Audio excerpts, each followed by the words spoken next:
Good evening, racing fans, and welcome back to another episode number 5 of the Push to Pass podcast. As always, I am Derik Vance, and what a loaded show that we have in store for you.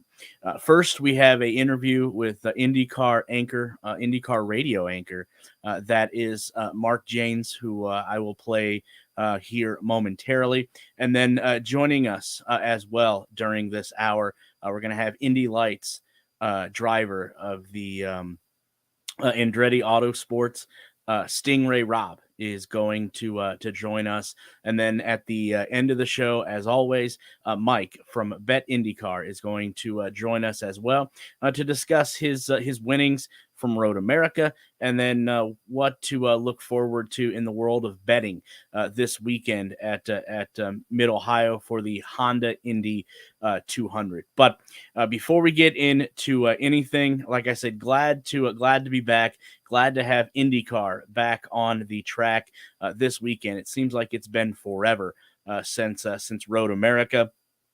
So we will preview the Honda Indy 200 at Mid Ohio here shortly. I'll preview a little bit, and then obviously when Sting Ray Robb comes on, and then with Mike from Bet IndyCar as well. But first and foremost, like I said, definitely had the pleasure and honor last night to be able to interview IndyCar anchor Mark Jaynes. So let's get to that right now, and I'll be back in a little bit.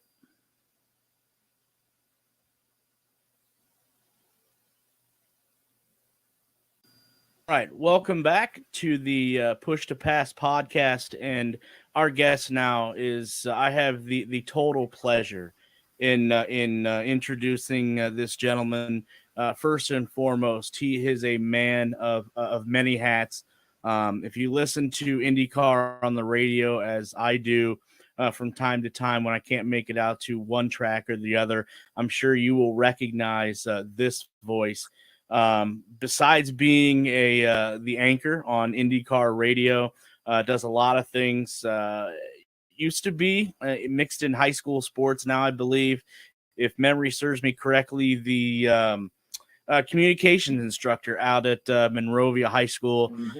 So without any further ado, Mark Jaynes is our guest. Mark, again, first and foremost, like I said, huge thank you for taking a little bit of time out of your busy schedule. I know you got an event tomorrow that I know you're looking forward to, and obviously you got to go to Mid Ohio this weekend, and I'm sure we'll get into that here as this unfolds. But for people that may not recognize you, which shame on them if they don't, give us a little bit about yourself.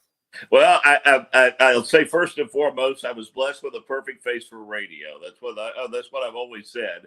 But I'm from a small town, Monrovia, Indiana. Race fans will recognize that as the longtime home of the legendary Gary Bettenhausen, and Todd and Kerry, his twin sons, went to high school with me. We graduated in '82 together, along with Penske Racing general manager Kyle Moyer. We were all in the same class, and got bitten by the broadcasting bug very early on by courtesy of my elementary school principal, who told me I was a lousy softball player, so I might want to give up professional sports as a dream and chase journalism or broadcasting. But I worked small market radio for a few years, and was fortunate enough to work at WTHI in Terre Haute when it was owned by the Home of George family, and that led to me joining the radio network in 1996. And I was a pit reporter for a few years. In 2000, I moved to Turn 3, was there for 15 years, and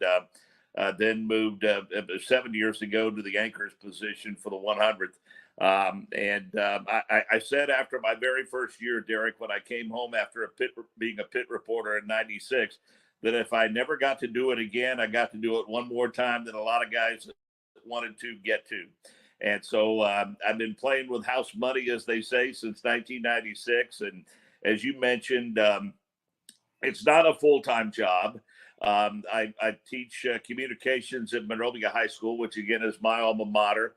and also do some work for the IHSAA Champions Network, broadcasting from state finals, some state finals contests. Matter of fact, did the baseball state finals a couple of weeks ago at Victory Field. And other than that, I enjoy condo life in Plainfield, Indiana. Spend as much time at our pool as I can, and I've been married for 36 years to a girl I met on a blind date at Indiana State, and we have 2 children and 4 grandchildren. So life's pretty good, brother. Wow, it does seem like life is good, man. I don't know where you find the time for anything else, and I have to say I'm a little bit envious having a pool, especially with the Indiana weather that we've had the last couple of weeks. Well, the best part about being in a condo is the fact that I don't have to take care of it. I get to watch somebody else cut the grass in the wintertime. Somebody else shovels the snow here, and so I got a head start on what it's going to be like when I retire someday. So, Yeah, you definitely got a leg up there if you got living in a condo where people take care of the yard and the pool, and all you got to do is go and enjoy it. Yeah, pretty good gig.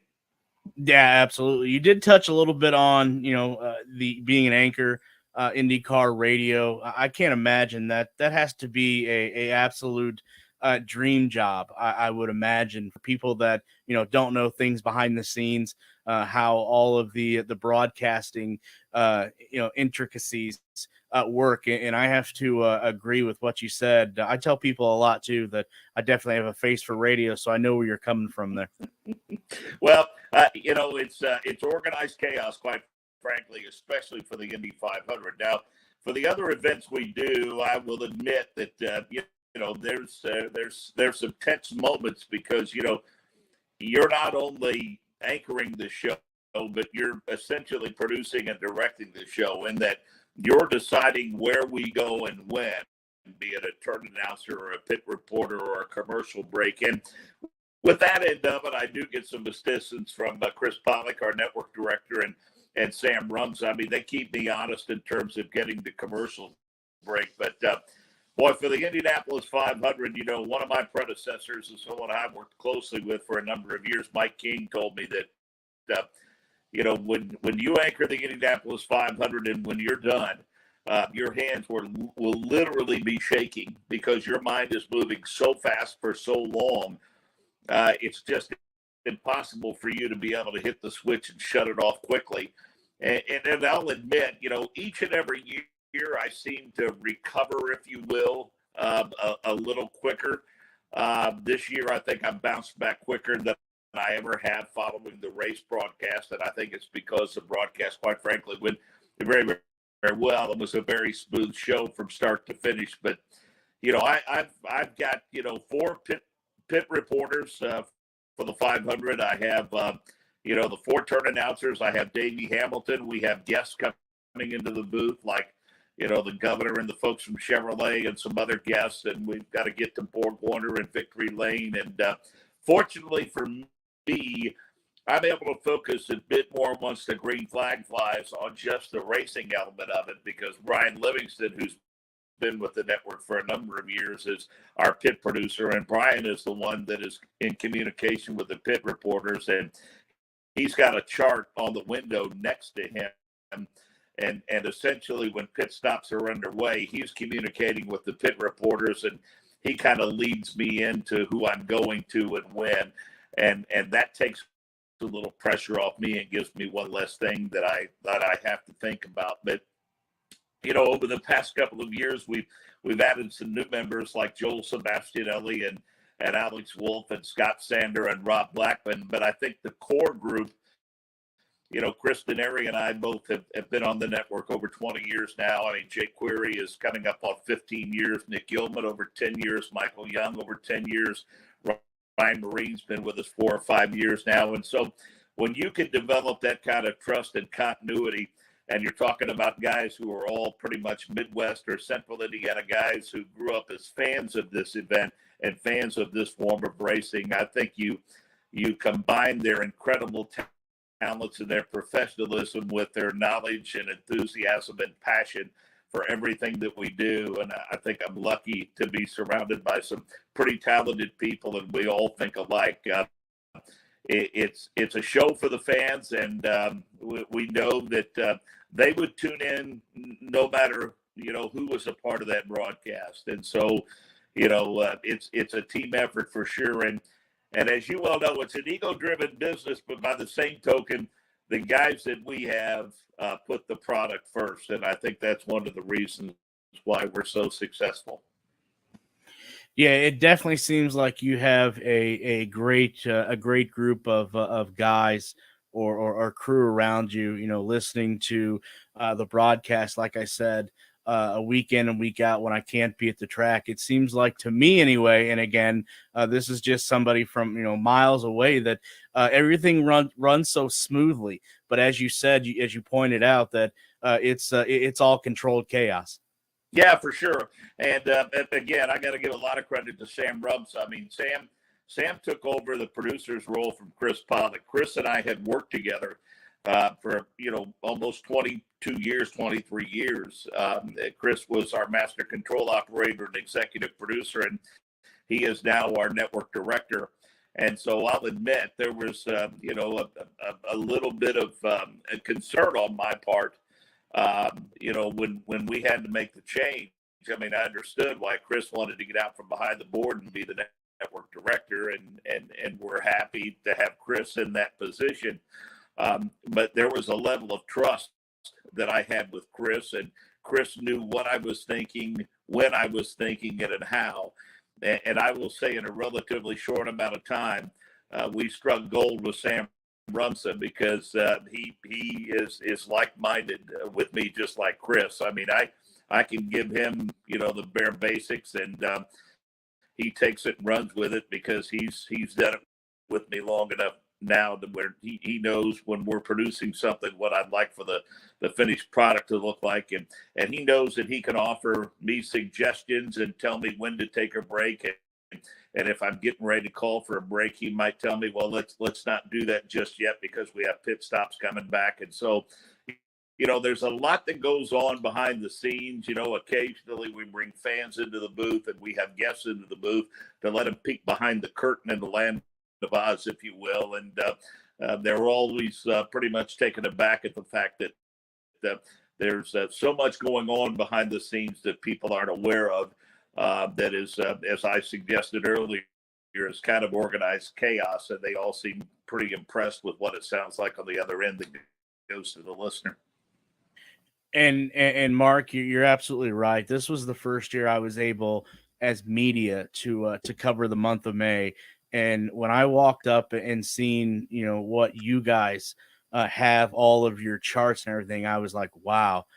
As much as they make it sound so easy on the radio, and they have all this prep to do, and then you got to make sure you're hitting all your marks. And like you said with Sam, it seems like it's such a smooth and easy transition, and it's got to be nice, like you said, to have somebody that is thinking along the lines as you and Davey and everyone else are. Well, and it moves so fast now, Derek, is the thing. I mean, once upon a time, if you have downloaded the Spotify app, and you listen to some of our old race broadcasts. Once upon a time, when Sid Collins was the anchor, on a lap, it would go from Sid to turn 1 back to Sid, turn 2 back to Sid, halfway down the backstretch back to Sid, to 3 back to Sid, and then 4 back to Sid. And to give you an idea how much things have changed and how much faster things are paced, we only use 2 turn announcers for qualifying, because otherwise I wouldn't have enough time to get the time and speed report in. We don't put 4 turns out. And when we were on the 9th floor of the Pagoda, we, for a couple of years, eliminated turn 1 just to give us more time and give me more time on the front stretch. Now, a few years ago, we moved to I think a fabulous location for us logistically on the backside of the 4th floor of the media center, turn 4 end, I should say. And I had to bring turn 1 back, because I can only see down the straightaway as far as the scoring pylon. However, that puts a lot of pressure on Chris Denari, because coming out of 4, he's got to drop to me about the opening of the pit road in order for me to be able to say anything at all to get him to Nick Yeoman and one. But again, when you're working with the type of professionals that I work with, and you're working with guys that you're familiar with and comfortable with, you're able to make that happen, and everybody understands what their role is, and that's what ties it all together. Well, let me say, like I said, just as an outsider, Mark, when you and the rest of the crew are on the radio, if it's a Sirius XM, because that's what I listen to you guys on, it sounds so smooth, and I would never imagine that you have so much timing and everybody's got to be hitting their marks with the way you guys sound. So let me compliment you all on that, and I'm sure we'll meet up here at the end of July. But let's get into the 2022 season. Okay. It's been what an interesting, I think, roller coaster so far that we have been on. I think Penske and I think came out of the chutes all guns firing the first 3 races. And then you get to the month of May where, Penske's home track, obviously Roger owns the place, and they struggle. Mm-hmm. They struggle. Right. But then, Newgarden puts the run together a couple weekends ago at Road America. Seems like he's written the Penske back a little bit. But from your perspective, and I know you've been to every race, obviously, what do you see so far in the first half of the 2022 season? Well, I, on the one hand, as you suggest, there is, the suggestion that there is parity, but by the same token, it's pretty much gone from, the big 3 or the big 4 down to kind of the big 2. I think for this season in Penske and Ganassi, and I do think from a standpoint in terms of wins.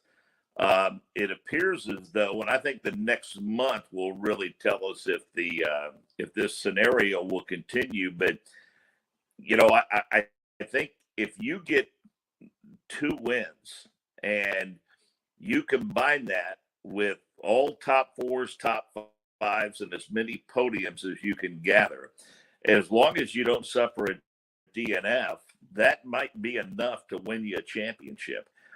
I don't know, because of that parity, and some of it exists within the race teams themselves at Penske and Ganassi. I don't know that you're going to see anybody reel off 3 or 4 wins or 5 wins like Scott Dixon did a couple of years ago en route to a championship. I think it's going to be consistency in those podium finishes. I think what we quoted a stat earlier this year was 1977. I think Tom Snebo won the series championship that year without having won a race. Obviously, I don't think that's going to be possible this year. But I don't think you're going to have to win a lot of them. You're just going to have to be consistent. And I guess that's, it makes for a very compelling championship run. And I think outside of the top 4 or 5 in points, and you've been at this a while too, I think we've reached a point to where, if you're outside of the top 4 or top 5 in points going into Mid-Ohio, you're starting to put yourself in a position where not only do you have to have a first or a second, and you need to lead the most laps and gain that bonus point, you need the bonus point that goes along with the pole, but you're relying on some pretty consistent drivers in front of you to falter and have off weekends. And you're going to need to have them do it more than one weekend. And boy, when you look at some of those names, those aren't the kind of guys that history has shown to be the type that fold when the pressure's on.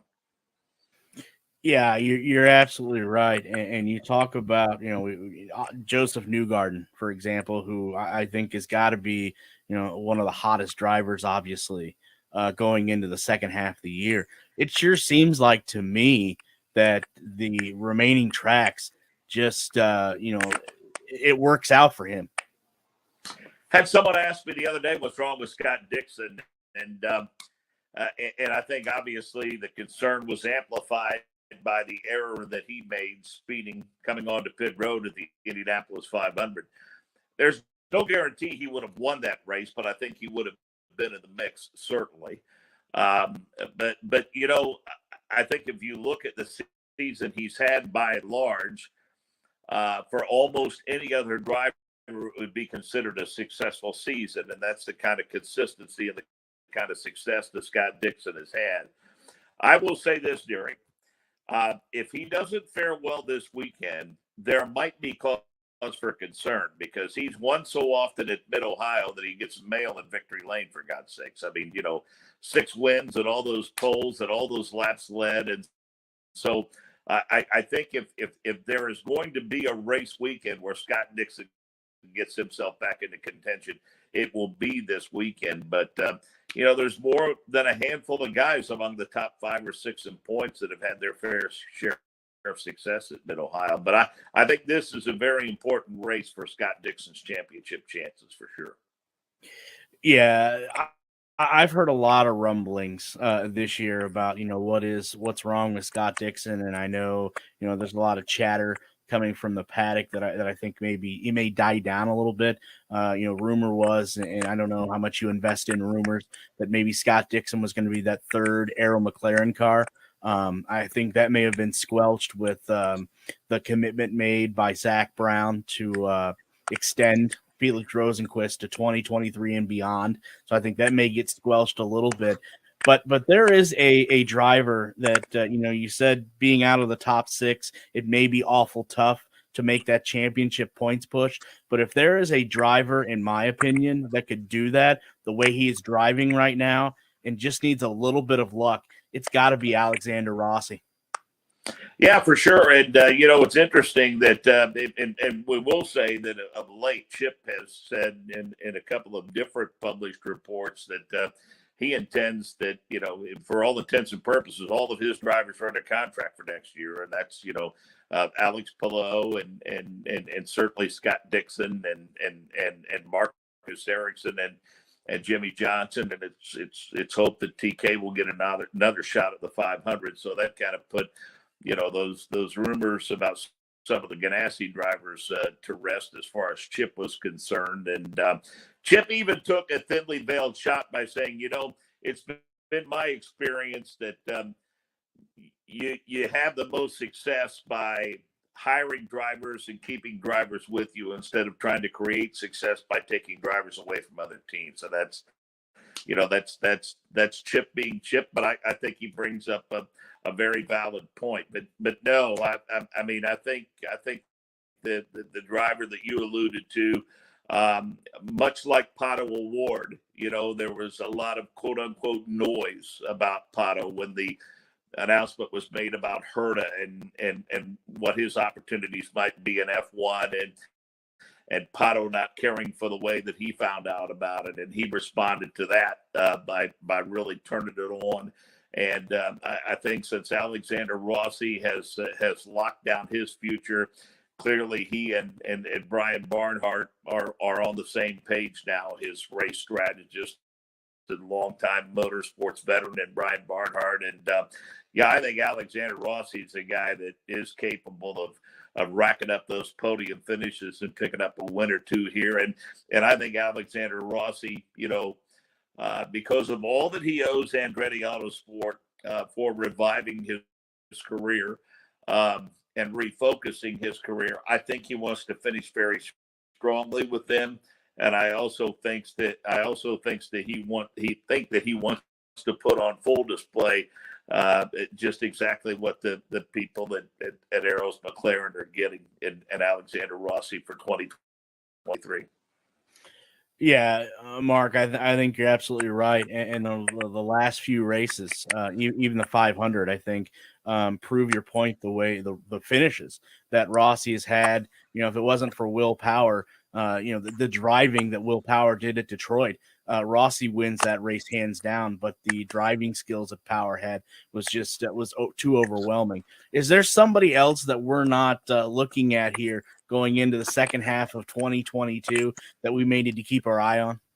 No, I mean the one guy I don't want to label him the Rodney Dangerfield, especially over the fact that he's the most recent Indy 500 champion. But People just don't seem to want to take Marcus Ericsson as seriously as they should, and I don't know what else this kid needs to do. I mean, going back to his wins last year, and maybe one of them shrouded in a little bit of controversy, at Nashville last year. But I think all in all, I mean, this kid has the makings of being a Scott Dixon type driver. I mean, he's one of those guys that, I think if you go back and listen to our race broadcast, at about the halfway point or something, we had the same three guys jockeying for position. And I noticed for about 15, 20 laps, there's Marcus Ericsson in fourth. And I think in throwing it to Nick Yeoman at one point, I said, front three headed to turn one, but Nick Yeoman, the guy in fourth, may have the best poker face to the table, and that's Marcus Ericsson. And, you got to the last segment of the race, and the guy hit the button. And if you remember, Derek, on that final restart, when Ericsson went into turn one and Pato O'Ward went high in an attempt to pass him, almost everyone else had pulled that pass off. And he was not able to do that. And that kind of told you just how strong Ericsson was. And, in practice sessions every weekend, he's consistently there. And then you get to the final stint of the race, and he's consistently there. And I would say even the defending series champion maybe falls into that category a bit. I mean, Alex Palou has had his share of success this year as well. And, those are two guys that people just don't seem to talk about because a lot of the attention seems to, get focused on Scott Dixon and Joseph Newgarden and even Pato O'Ward and Alexander Rossi and some of those guys. But, I think that's the beauty of this series, especially this year. I mean, you can go literally, in that 26 car field, you can legitimately go back 19, 20, 21 positions and find yourself a driver in a car that's capable in the right situation with the right pit strategy,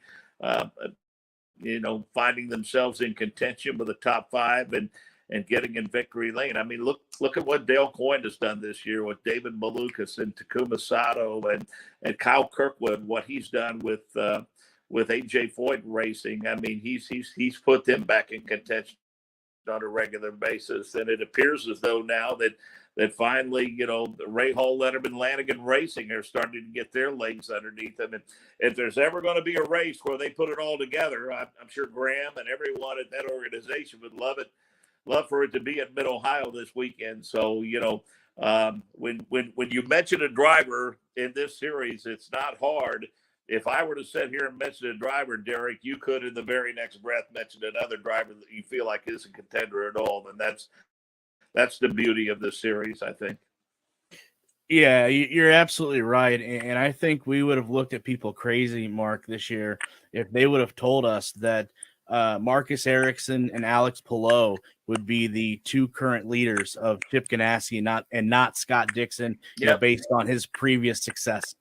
Yeah, and as you suggest, I mean, that, one would say that, and that's even, Palou, coming off a championship season and finished second in the Indianapolis 500 to Elio. I categorize Palou like this. I mean, when Dale Coyne signed him, I think everyone said who, and then when he announced that he was moving to Ganassi in the 10 car, I think everyone said, what? And then after, he won at Barber, I think everyone said, wow. And, if you go back to like Gateway, he was taken out at Gateway and, that last year at Worldwide Technology Raceway. And that's kind of when everyone thought, okay, here he comes. He's coming back down to earth now. The pressure's going to get to him. And it sure did. And he grabbed the championship.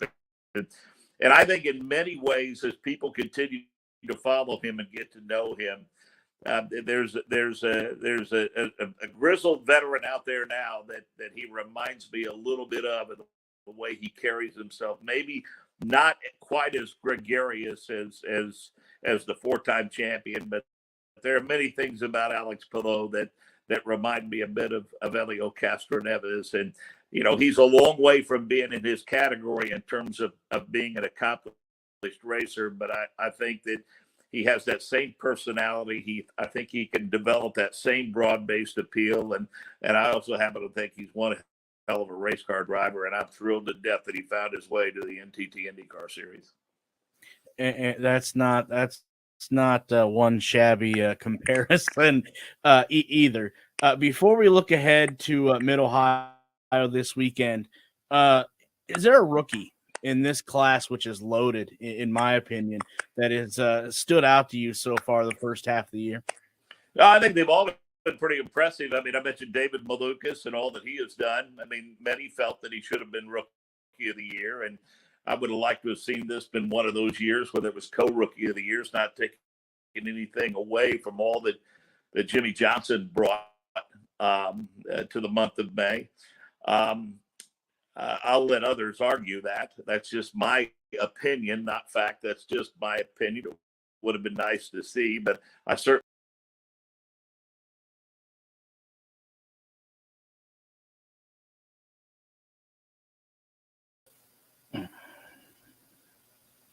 All right, we will pick up the rest of that interview. There's about 10 or so minutes left, but I want to bring on our first guest, our second guest rather, and what a huge honor it is to be speaking with this gentleman. You want to talk about success as of late? Success is underestimated, I think, sometimes.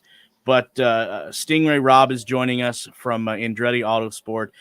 Sting, first and foremost, let me say it's a huge honor. Huge thank you for carving a little bit of time out of your busy schedule. I know you got Mid-Ohio this weekend, which I know you're probably laser focused for. But huge thank you for taking time out of your busy schedule to join us. For people that are unfamiliar with you, which is a shame if they are, tell us a little bit about yourself. Yeah, well, thank you first off for having me on your show. It's exciting, but yeah, my name is Sting Ray Robb. I was born and raised in a little town in Idaho, and go-karting when I was younger, and worked my way through the karting ranks and then into the road to Indy, and ended up winning the 2020 Indy Pro 2000 Championship. So that's the down and dirty version of my career so far. And then this year running with Andretti Autosport, I've had quite a few podiums so far. Still waiting to check off that first win, but coming off a second place at Road America after qualifying on pole there. And just feel like the momentum's building for us. I know that the team's doing well. I got some strong teammates that I'm running with, and it just makes me a better driver at the end of the day. Yeah, you're absolutely right. You are knocking on the doorstep there of P1, and I do believe before this season is over, you are definitely going to knock that door in. But you touched on your successes so far in 2022. You want to explain a little bit more detail the kind of season you've had so far? Yeah, I mean, coming into this season, 2021 was kind of my rookie season in Indy Lights, and we had big expectations for what we were going to be able to do. I was returning to the series with Juncos Racing after winning the 2020 Indy Pro 2000 Championship with them. And then last year, I mean, it was everything that we didn't expect to go. It just wasn't the results we were looking for. But at the end of the year, coming back to Mid-Ohio, actually, because we had 2 weekends at the track here, kind of knocked on the door finally. We're P2 in practice and had some good laps down and qualifying, and then the rain came. So it was just kind of like one of those things where you see the progression in the series, and then stepping into the Andretti car earlier this year, we really saw just how quickly I get to grips with the car. And I mean, Andretti is where they are for a reason. I mean, there's no doubt in my mind that they win championships consistently and develop drivers into IndyCar champions on a consistent basis because of who they have in their program. And I mean, by the guys that are staying there, developing us and trying to get us to that top level. But, started off the year pretty well. I think our first race was Barber. Is that right? It's been so long now. But started out with a podium there. Or actually St. Pete. St. Pete was our first race of the year. Qualified pretty well, finished fourth, then went to Barber, got the podium. And then, a couple podiums after that, Indianapolis, 2/3, and then into Road America. And Road America, I mean, it qualified on pole, and that was really, really good. After just coming off the Detroit weekend of having a potential win there, maybe going away in the first race and then coming back and finishing third in the podium as well. So definitely feel like we're getting better and better every weekend. And I mean, I've been one of the few drivers that is just knocking on that podium every weekend, and it feels like we're that much closer to a win.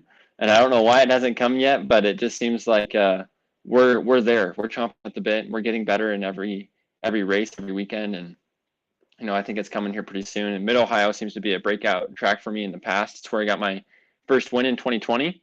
So hopefully we can keep that box in 2022. Yeah, like I said, you're close. You're getting podiums, like you said. You will knock down that door and end P1 here sooner rather than later. And you talked about having great teammates, and not only yourself as of late, but your teammates as well have been having some great runs and great finishes as well.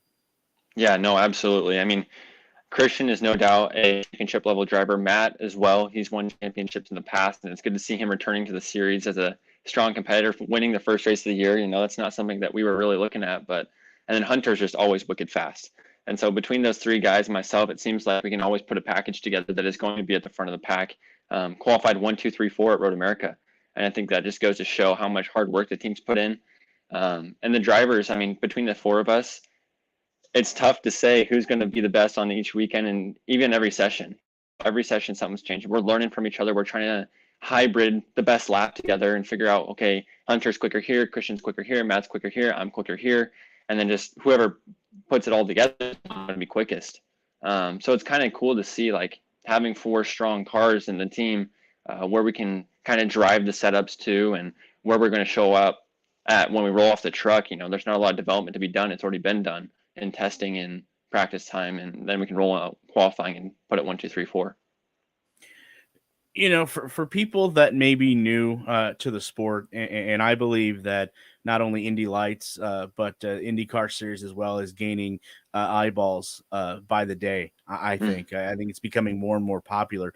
But can you talk about what it's like having your a team with four different cars and all of the data and the experience that each one of you is gathering and being able to pass on to the next person, compared to that race team that only has one car that has to depend on all of that car data, etc. Yeah. Well, I think it creates so much accountability within the team, right? Like we can have two cars go in this direction of a concept of a change, and then two other drivers go in this direction. And there's obviously an engineer per car. And so we're all working on our own packages, but we're trying different things left, right, and center to try and figure out, okay, which direction do we need to go? And say there's a driver, like one of the four of us is just not having a great day. We know it because we can compare the data and see, oh, look at the video here and look at the video here. We can throw that session away and start from scratch because we know that the other three cars are quick. And then it just allows that fourth driver, whoever it may be, to step their game up. And it just kind of calls them out, makes them accountable. It's kind of cool because there's no I shouldn't say there's no competition. The competition is very high within the team, and that allows us to all not worry about the pressure of getting beat by the teammate because we all know that we can achieve that success together. And so it's just like I said before, on any given session, it could be Hunter's at the front, I'm at the front, Matt's at the front, Christian's at the front, and then that list can rearrange quite quickly. And so it's kind of interesting, this dynamic.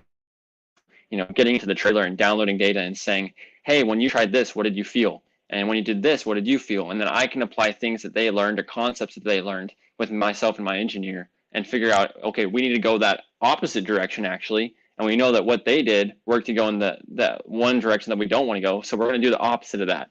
And so it's just like we're bouncing ideas left, right, and center to try and find which balance of the car we need. And it's good because you know what's right and you know what's not right, and that gives you a better direction than versus a one car, right? Like you can only test one thing at a time. So even if something's wrong, you might have three other changes that are doing the same thing that are also wrong. But because you don't have other guys that are going the opposite direction to saying, okay, that's a yes, you can't go in a certain direction. You can't pick away because you're always searching for more. Yeah, it definitely seems like it's helped you and your other three teammates being able to, like you said, bounce ideas off, bounce setups off, go back, look at data. post qualifying, post practice, etc. And you see all that hard work that you and everyone else is putting in is definitely paying off. I do have to ask, as much confidence as you have right now, and podium after podium after podium, how tough is it that you continue and constantly finish podiums top five, but yet you have someone on the track like Linus Lundqvist that is just dominating? How tough is that? I mean, I've always said short memory. I think that you're only as good as your last race, and it seems like we're kind of catching some wind in our sails right now. So I know that Linus has got a few race wins under his belt, and that kind of puts the pressure on the rest of us. But at the moment, we're just going to keep doing our thing. We know that we're working hard, and we know that we're getting better. So if they stall out and we're continuing to get better, I know that we're going to end the season on top. And that's just kind of the way it goes in racing, right? Like motorsports is a very, very dynamic sport. And at the end of the day, it's the guy who adapts the best that is going to end up winning. So far, that has been Linus that has got most points on the board, but I know that we're not too far behind in second. I think it's very achievable. Second half of the year is usually my best half. Seems like in the past, I come out of the gates a little slow and then come on with the burners at the end, and finishing out the year with the 2 West Coast races. Those are my home events. Running at Portland, we usually have a big crowd there. Running at Laguna Seca, those were 2 of the first places I qualified on pole in Indy Pro 2000, and they just are super fun tracks. So at the moment, I'm just going to keep working on my weaknesses because I know that I can always improve, and I'm going to keep leaning on my teammates and my crew, just like we have in the rest of the year. We're checking the boxes off as we go, and I think that at the end of the day, that's going to be what makes a difference, because we're talking tenths of a second. That's all we need in order to get that first win. A tenth here and a tenth there, and you're in a ballpark to go dominate. So that's what makes it so much fun, though. I'm enjoying life like a lot right now. Good. That you know what? That's good to hear, because as times as people struggle, but if you're enjoying what you're doing right now, and the finishes and the confidence that you have, I mean, that's that's all one can ask. I believe you kind of led into my next question, being the second half of the season, so to say. What were some of what's a track or two that you're looking forward to? I know going out west, as you said, to Luna Seca, and the other has to be refreshing, being so close to home there in Idaho. Yeah, and also, I mean, this weekend at Mid-Ohio, it's one of my favorite tracks just because the elevation, it's quite a technical track, and it seems like Andretti's got a good car there in the past, and it's just one of those tracks that has like really good rhythm. Everything flows together quite well, and on a weekend like this, when it could be anyone's game, it just makes it that much more fun and challenging, and I think it races quite well, and with the new push to pass and the series being applied, I want to see what it's like to hopefully qualify on pole and then just stay out front, but that's easier said than done. But other than that, I mean, I really like the West Coast races. Nashville is going to be an exciting race. I'm excited to see the event as a whole. I have a lot of friends and family that are coming to that. And then the 2 ovals. I mean, Iowa's a track that I haven't raced on before, so I'm excited to see what that's like. It's one of the few oval tracks that I've been on where you can really race 2 lanes and make that high line work or the low line work, and it seems like it'll be a good venue. We had a test there last week or the week before, and it seemed like it's a really fun track. Super high speed, lots of grip, and it races. I mean, the tire deg actually comes to play at the end of the race there. So I'm interested to see what tire strategies are like, who's going to save tires for the end, who's going to go all out at the beginning. And obviously, things change on an oval. Things get to be a little bit more sensitive, and especially at Gateway. I mean, Gateway, we saw some good racing last year between Kyle Kirkwood and David Malukas, and it seems like the guys that can run up front and just try and stay there and survive, and then everything kind of falls into place if you're in the lead. Yeah, you're absolutely right, and it leads into another question now. Do you prefer ovals, or do you prefer more street racing road courses? In the past, I think that I've preferred more of street courses or road courses. Street courses they take me back to my roots of like street karting and going to the Super Nationals in Las Vegas and driving through the streets of California and just things like that. It kind of reminds me of my younger days in karting, but the road courses are kind of what I grew up doing as well. And it's part of the reason why I wanted to get into IndyCar racing, and just because it reminded me of go-karts, and I liked the level of downforce in the Formula cars, the agility, the speed, the power, all of that just seemed like something that was appealing to me. And then the ovals were just like a little cherry on top. I mean, what driver doesn't want to go fast? I mean, this year, especially in a good Andretti Indy Lights car around an oval, it seems like I won't say it's effortless, but definitely having a good car makes a bigger difference on an oval. You can't just wheel it and hope it sticks, kind of a deal. But it makes you feel like a Superman when you're in the right car. Absolutely. It's the old Ricky Bobby. All I want to do is go fast. Yeah, there you go. Just a few more here before we let you go. I know you got a busy schedule ahead of you. Are you itching in 2023 to be in a IndyCar ride, or do you feel you still have some more learning to do at the Indy Lights level? No, I'm itching. I'm itching pretty bad right now. I actually have my first IndyCar test coming up in a couple weeks here, second week in July. So that's from my scholarship that I earned in 2020.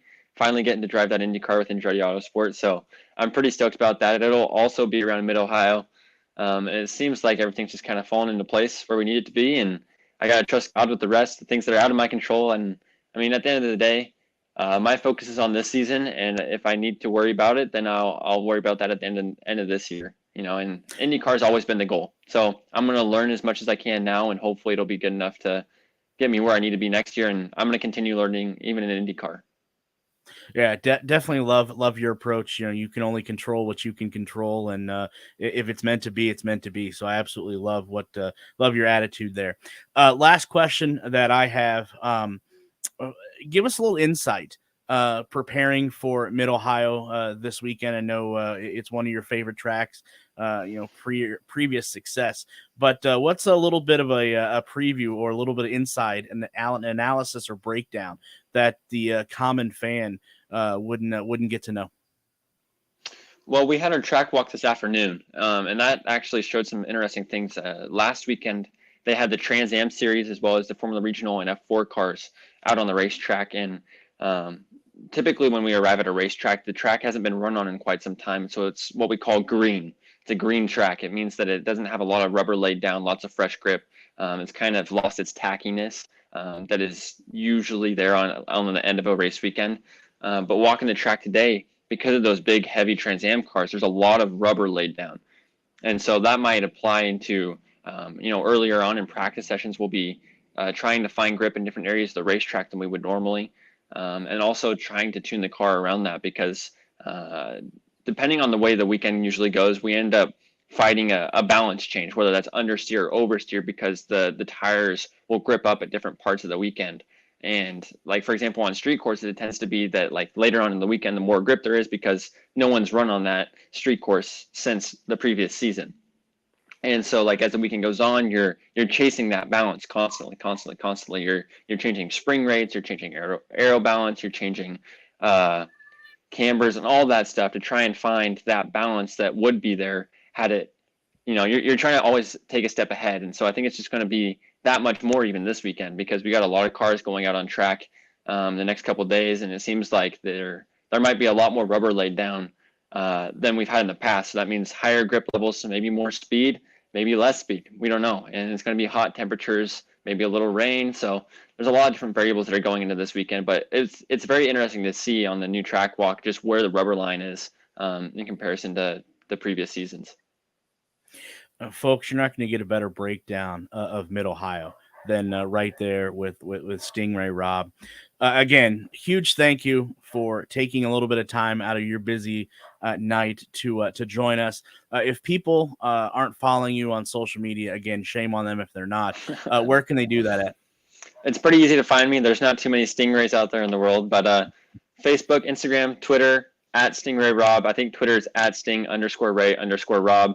Also on YouTube, and you can look at my website, stingrayrobb.com.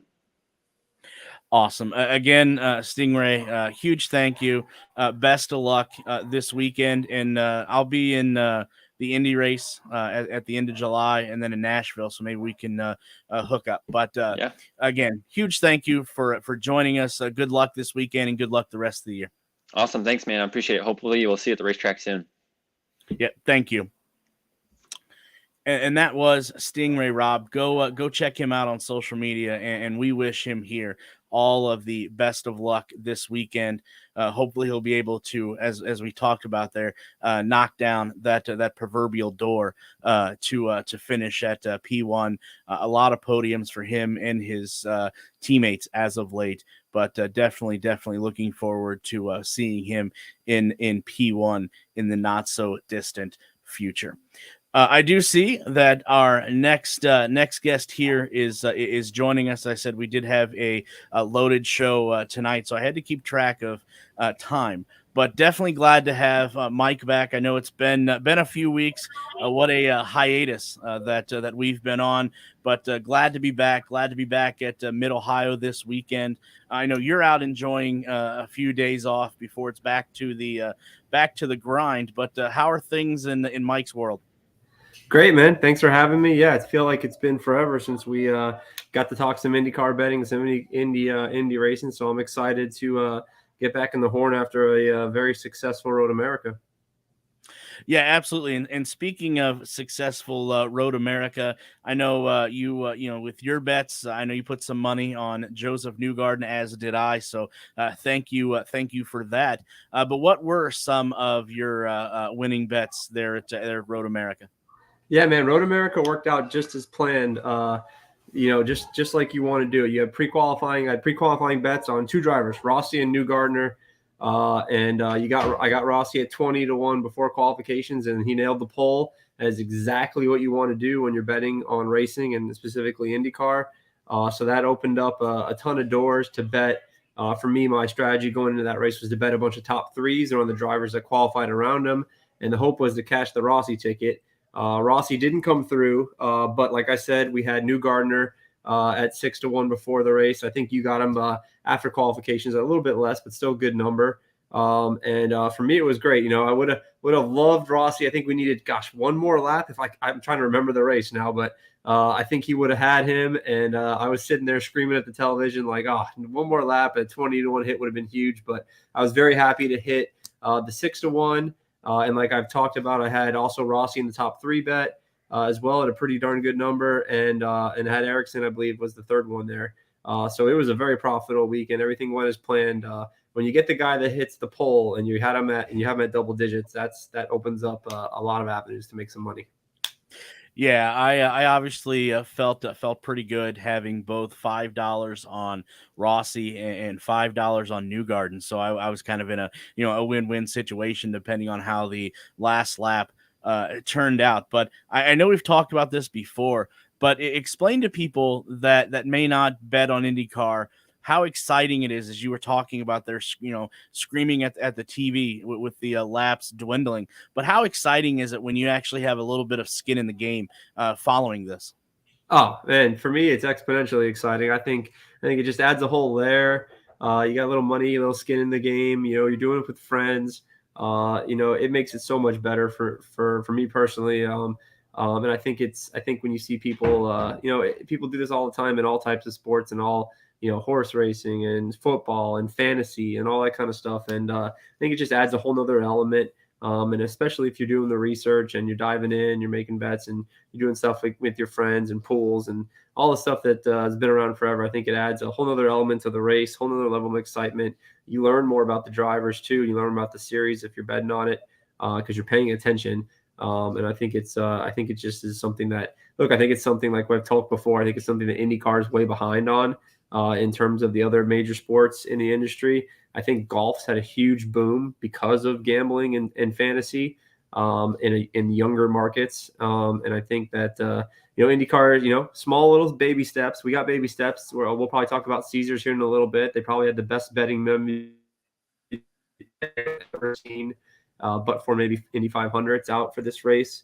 They got the Caesar Sportsbook at IMS, and hopefully IndyCar is going to continue to embrace some gambling and some wagering because it's legal in the United States. It's coming to all the states, and I think you're in Indiana, and most of Indiana's got a huge following of IndyCar fans, and I believe they're one of the top 5 states in the country as far as gambling revenue coming in. So there's a huge market for it. Hopefully IndyCar can take advantage of it.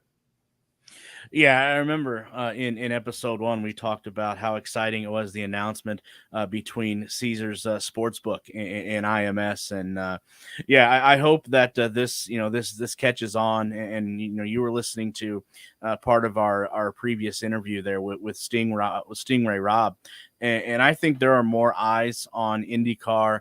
Indy Lights than I think they've had in both series have had in quite a long time. And I think a little bit has to do, obviously, with the relationship, as you just mentioned, between Caesar Sportsbook and IMS that was just created, I think, this past May. Yeah, I love Stingray. I want to bet. I remember Stingray because I won a bet with some buddies at a St. Pete Grand Prix I was at, and I took Stingray and he took home. I don't remember if we were betting head to head or what, but I do remember. You can't forget a name like Stingray and winning some money on it and cheering them on. And look, that's how you learn who these guys are. Honestly, that's how I know half the grid and half the stories behind the IndyCar is because of gambling. I'm looking into what they're doing, who's moving to what team, who's fast, and that's how you learn the names and the teams. And I think it just inherently grows the sport when you start having people put gambling on it. Yeah, absolutely. And with this period that we've had the last couple of weeks, we're starting to see, I think, 2023 come into shape as to who's going to be where, and I think it's going to be exciting to follow the rest of the year. But we are on to Mid Ohio. Finally, it seems like it's been forever since we were last at Road America. First, let's preview Mid Ohio a little bit. And I don't know, have you seen the lines come out yet? I haven't seen them on Twitter today, so maybe you did see them. Yeah, I tweeted them out late last night. They came out. Caesars was the first one I saw, followed by DraftKings Sportsbook, and then I saw them trickle out into most of the other sportsbooks. So Joseph Newgarden is your favorite. He's sitting at 4-1. Some books have him at 3.5-1. I always tell people, if you have the ability to shop around. But Newgardeners are the favorite. I'm looking at Caesars right now. Rossi and O'Ward and Apollo are all at 5-1. Herta at 6-1. Dixon 10-1, Ericsson 12-1, and Power 12-1. That rounds out pretty much about your top 10 there in the odds. And then there's a ton of long shots after that. And so that's what you're looking at currently out there in the market. There's a couple of sports books that have top threes available, some offshore books, but like I said, always shop around, find the best numbers. Caesar's at 4-1. I think Newgarden, it's about the highest price I see, but he's your favorite going in pre-quals. Obviously, these numbers will change after qualifying. They may even change after practice, depending on what we see in practice. But they'll definitely change coming into Sunday morning. Yeah, I think it's obviously a safe bet that Newgarden is going to be a favorite a lot in the remainder of the second half. Talking with Mark Jaynes as well. The rest of the schedule, it sets up for Joseph Newgarden so nicely. That's why it doesn't surprise me him being the favorite on Sunday. Yeah, no, he was the guy I had my eyes on. I'm a little disappointed. Rossi, I was ready to go right back to the Rossi train. Last couple of weeks we've gotten him at 20 and 40-1. The sports books, they're no dummies. They got him all the way down to 5-1, 6-1. I've seen them at places. The highest I've seen is 7-1 for Rossi, but even so, that's pretty low. The guy hasn't even won a race yet. Granted, he was looking pretty good. He has some great history at this track. So, I'm I'm iffy on Rossi. Guys that I do like that I've already made bets on. I put a bet in a Will Power at 14-1. He opened at 14-1, so I grabbed that late last night, the second I saw it. Power has been Jekyll and Hyde. He either qualifies up at the front and he's dominant and he's finishing, he's got a shot at the win, or he's been at the back of the pack and struggling. But, he's got some great history at this track. I expect him to do well if he can nail that pole. This is a race that is history says you need to be in front. You need to be up front in Mid Ohio. And the name of the game right now in terms of betting is you got to be able to pick the guy, one of the guys that's going to qualify 1, 2, or 3. Even the Fast 6 in this one's pushing it. But, I'm looking for the guy. I want to hit the guy now that's going to hit the pole. If there's anybody that's got a history of poles, it's Mr. Will Power. So I grabbed him at 14-1. I think Ericsson is super interesting as well at 12-1. I actually put a bet in him to get a top 3 which was which was sitting at 3-1, which I think is a great number for him. I think he's going to qualify well and get up there, and then I'm still kind of staring. I think Herta's been the favorite on these road courses most of the year. 6-1 is not so bad. 7-1 for Herta, and I'm still staring at Rossi and Palou as well. I love Newgarden, but 4-1 before qualifying is just too short for me. It's not something I'm gonna take a chance with these guys qualifying. You heard Sting Ray say that tenths of a second can be the difference between first and 12th. And if you're sitting in fifth back on Mid Ohio, more than likely you're not going to win this race. So I'm going to not spend too much of my money before qualifying, but I will put a little bit down, like I said, on power and maybe some top threes here and there. We kind of are thinking along the same lines. I come from a fantasy aspect. You're the betting. My locks, and I have 5, and you named all of them, surprisingly. Joseph Newgarden, Alex Palou, Will Power, Alexander Rossi, and Colton Herta. And there's one person I left off that list that I want to fade if I'm in fantasy, and I think this is going to blow a lot of people's minds due to the success that this individual has had over the years at Mid-Ohio. Dixon. Exactly. I am fading Scott Dixon. Oh man, so that's funny. I it's a good guess, I guess. Dixon is one of my my friend over at Burnout Bets, Tony Donahue. He sent me a text saying, "Man, I want to grab Dixon or Rosenquist for the win." I can get behind Rosenquist, especially at 25-1. In fact, that's probably I'll throw a couple bucks down on him before quals if he can put up some ducks. But I told him, man, if we don't get Dixon at a bigger number, he's just struggling this year, and he was great in the 500, but that's not road courses. And his car, for whatever reason, he's just getting outclassed or slowing down. And I'd rather be ahead of that than behind that. So I think I'm with you, man. If I see some pace from Dixon in practice, maybe I'll think twice. Dixon used to be, before any of this even got any popular, I've made a lot of money betting top threes on Scott Dixon over the years. I used to call up the ATM machine. I'd put – I didn't care what the line was. If it's anything with a plus in front of it, I'd bet Dixon top 3. And I have a spreadsheet, and it's very much in the green when it comes to Scott Dixon and top threes over the last 5 years. But that's changed. Palou has taken that reins a little bit, and you got to be ahead of the market if you're going to make money. And I think I'm with you. I think I'm maybe not all the way on the fade train like you, but I'm cautiously leaning over the edge. Yeah, if Dixon can't win this weekend, I don't know where it's going to come from. I really don't, and I find it interesting. You talked about Tony Donahue talking about Felix Rosenquist. I'm fading him this week too. So not to rain on his parade, but yeah, those are the two that I'm fading the most. One sleeper. Well, I have a few sleepers, but one that could definitely get off the schneid. They have been better as of late. Being a home track for this individual is Graham Rahal. Yeah, Graham's somebody I've bet him to win this race in years past because he had some good history here. I'm pretty hung up on the Rahal struggles. Until I see some sort of pace out of them, that's a bet.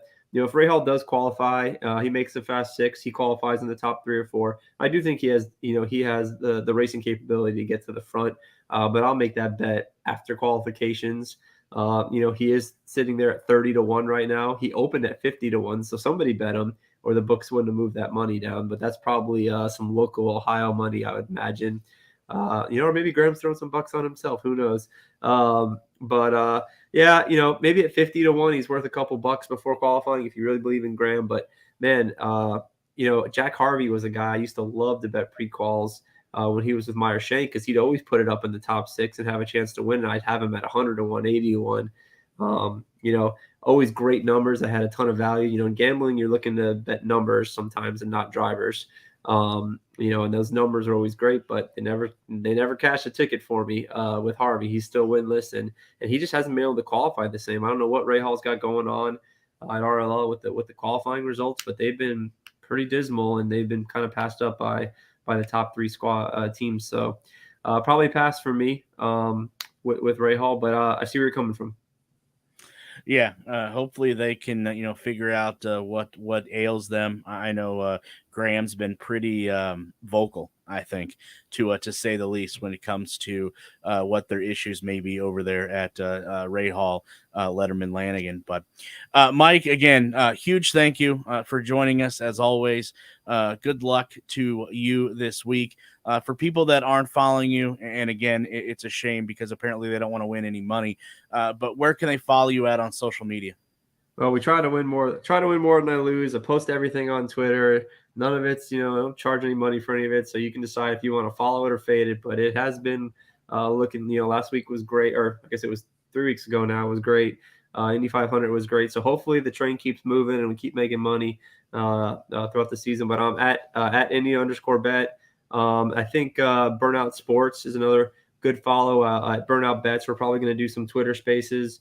You mentioned Tony earlier. We're gonna dabble around with some Twitter Space stuff. So if you guys are watching Twitter, we'll do some live Twitter Spaces leading up to the race on Sunday, maybe Friday night. Try to get some interaction with folks, just talking strictly gambling. There's a lot of interesting bets and groups out there. We had a big thread going on today about this Group E bet at Caesar Sports. It's got Jimmy Johnson listed as the favorite against Calderon, Kellett, and Simona. And honestly think there's some value in fading Jimmy and grabbing maybe Dalton and Simona versus him. But we'll talk more about that, and we'll get into all these groups, all these different kind of bets, and do some of that on Twitter Spaces. So keep an eye out at Indy_bet and at Burnout Bets for that. Good stuff. Definitely look forward to that, and hopefully you get a lot of interaction. And as you said, the money train keeps on rolling down the track. Mike, again, a huge thank you for joining us. Good luck to everything this weekend. Enjoy your vacation, what's left of it, and we'll talk next week after Mid-Ohio. All right, take care, man. Have a good night. Yeah, you too. Go check out again if you're not already. Mike at BetIndyCar. Definitely a good follow, especially if you're looking to win some money. And I can contest firsthand. Put my first IndyCar bet in right before Road America and was able to flip $5 to $25. So good stuff. Good stuff there. Let's get and we'll finish up the interview with Mike Jaynes, and then we'll end things for the night. So let's get back into the interview. They didn't have a problem with Jimmy Johnson getting that award and understood why he did. But I think David Malukas and Kyle Kirkwood especially are two guys that are going to be around a while. I think Callum Ilott has surprised a lot of people and really I think been a pleasant surprise for Juncos Hollinger Racing. I think Ricardo is going to do everything in his power to keep him. Don't know if he's going to be able to. The only thing that might benefit him is the fact that, quite frankly, I don't know how many open seats there are going to be this offseason because a lot of teams have already firmed up their plans and they continue to make announcements. I think that earlier today, Penske announced that it's they're set with 3 next year.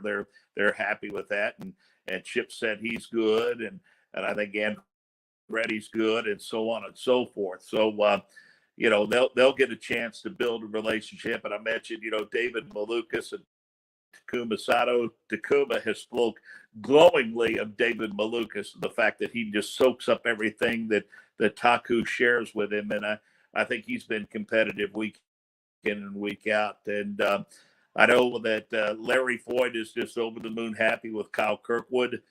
They're thankful for the relationship that they had with Andretti Autosport that allowed Kyle to run for them this year. They understand that that's always where Kyle was going to end up. And I think as the season has progressed, people don't, I think, give enough credit to Devlin DeFrancesco for some of the improvements that he has made. I think, he raised the ire of a few folks in the first handful of races of the season, but indeed it is, again, a learning curve. But I think over the last couple of races or so, people have started to develop some measure of respect for Devlin. And I know that we had dinner with him and his team last year when he was still in Indy Lights. And, there's a lot of Formula One engineering and experience and a lot of media experience from the Champ Car and Kart days involved with his program. And I think they're doing everything he can to make sure that he has a successful run with Andretti Autosport. And Tatiana Calderon, very difficult situation for a talented young race car driver to just be, in that part-time effort the way she is, because, you've got to build that rapport with your race team. You've got to have the reps, if you will. But I think that if you look at what she's been able to do and how she's been able to grow and improve, and her times get better and her confidence grows, the hope is that she'll be able to stick around and be a part of this series for the foreseeable future. So, an incredible crop of rookies for sure. And it's really hard to kind of put your finger on one or two and put the slot one in above the rest. Yeah, I think you're absolutely right, and I got a chance to speak with Colin Milot at the month of May, and I was just so impressed with what he's doing, what his team is doing, and more specifically, because you look at all the other teams out there, and they have multiple cars. He is only running one car. That's one set of data, and everything that he is gaining experience. He doesn't have anybody else to lean on except what he does out there on the track by himself. So that's what impresses me so much about Colin Milot. But I want to finish up here. I know I don't want to hold you too long. You want to give us a little bit insight from your perspective. Mid-Ohio this weekend, Lexington, Ohio. I know Scott Dixon has been, like you said, dominant. I think is the word that comes to mind. But give us a little bit of perspective from your point of view. Oh, well, it's a bad, fast racetrack. It really is. There are a lot of technical portions to it, but a lot of speed to it, and certainly some challenging elevation changes. And I really think you'll hear a lot of the drivers say that coming down out of the keyhole through the bender that's turn 3 and setting up for turn number 4.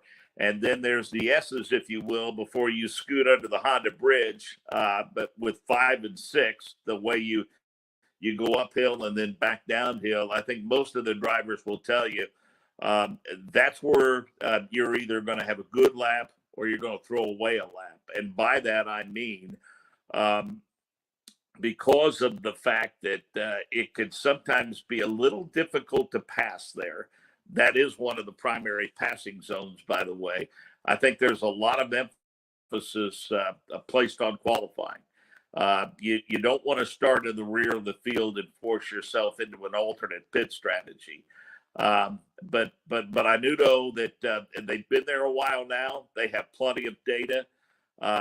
Those who have been fast there in the past typically will be fast again this weekend, as we mentioned. Scott Dixon, but I think from a fan's perspective, it's one of my favorite.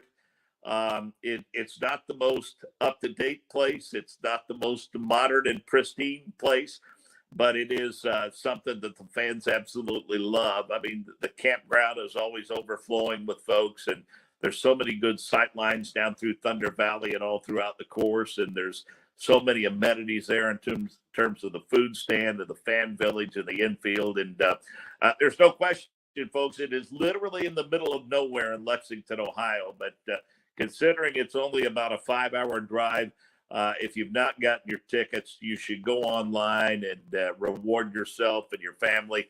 Load up the cooler and the lawn chairs and go enjoy the NTT INDYCAR series as the championship chase resumes after a couple of weeks off. And I know you can follow us all weekend long like you do, Derik, on Sirius and XM. There are a number of other outlets, Spotify and others, where you can get it. Also, terrestrial radio stations all across the country. I'll be in the booth with Davey Hamilton. We'll have Nick Yeoman and Jake Query and Michael Young calling the action from the turns, and we're happy to have Joel Sebastianelli and Alex Wolf with us in the pits this weekend. So we look forward to the call for sure. And I'm going to whet my appetite by going to Thursday Night Thunder at Lucas Oil Raceway Park Thursday night. So Awesome, and I think just to remind everyone, coverage. You guys start 3:30 on Friday, and then the race. You guys pick up coverage. I think noon on Sunday. I do believe. Yep, that's right. And we are on for all of the IndyCar and Indy Lights practice and qualifying and races all throughout the course of every weekend. So. Awesome. Last thing, Mark, if people aren't doing it already, and again, shame on them, where can they find you at on social media? At Jaynes Mar, JaynesMar. And honestly, that's about it. I'm starting to get more into Instagram. I don't do Facebook much. I just kind of stay with Twitter, and maybe I need to broaden my horizons a little bit. But yeah, certainly if people want to follow me, I'll warn them though. It's not only about motorsports. I do tweet about my grandkids. There's an iconic old school diner outside of Plainfield. I had lunch there today, and I took a picture of that. So that's the kind of stuff that you'll see from me. And best of all, Derik, no politics. You don't get any politics from me. You know what? You know what? I've learned that on Twitter. I've learned that you got to keep those separate. I've definitely learned that. But it's okay if you don't. I just choose not to. Hey, you know what? I just choose not to. So you know what? Sometimes the conversation's not needed. It just depends what the setting is. I absolutely agree. Hey, I want to wish you good luck with this deal. I really do. And we're going to remind people over the course of the weekend where they can find this on a regular basis. And I know it's a relatively new venture for you. And we're happy to do all we can to help you promote it and help this thing grow for you. Yeah, that when you emailed me and told me that's I don't know what else I can do, but thank you for not only taking time out of your busy schedule to join me here, but what you're gonna do over the weekend. I don't know how I can repay you. I have no idea, but you know what? We'll meet in July in Indy, and I'll come up with something. But Mark, again, huge thank you for taking time out of your schedule to join us. Look forward to meeting you in July, and have a safe trip tomorrow and safe trip to Lexington over the weekend. Well, come to see us in the booth in July. Look forward to seeing you face to face, Derik. Take care. Yeah, you too. Huge thank you again, Mark Jaynes. Go check him out on social media and listen to him this weekend, because you would never believe how smooth it sounds in controlled chaos, as he alluded to earlier.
Oops, sorry about that. I forgot to unmute my mic. Wow, what a amateur mistake there. But huge thank you, first and foremost, to Mark Jaynes for joining us. Definitely loved the interview, loved his insight.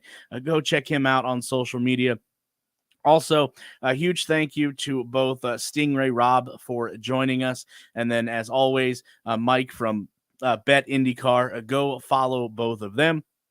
And hopefully, if you do put a little money on this weekend's race, you'll be able to flip that to another amount. Also, I hope everyone enjoyed episode number 5. Hopefully, you got a little bit of insight, or a little bit of more knowledge of IndyCar. and then IndyCar lights or Indy lights as well. We'll be back next week for episode 6. Obviously, we'll be recapping Mid-Ohio and anything else that comes about between now and then. Again, huge thank you to everyone that tuned in, everyone that will tune in. And until next week, we will see you at the race.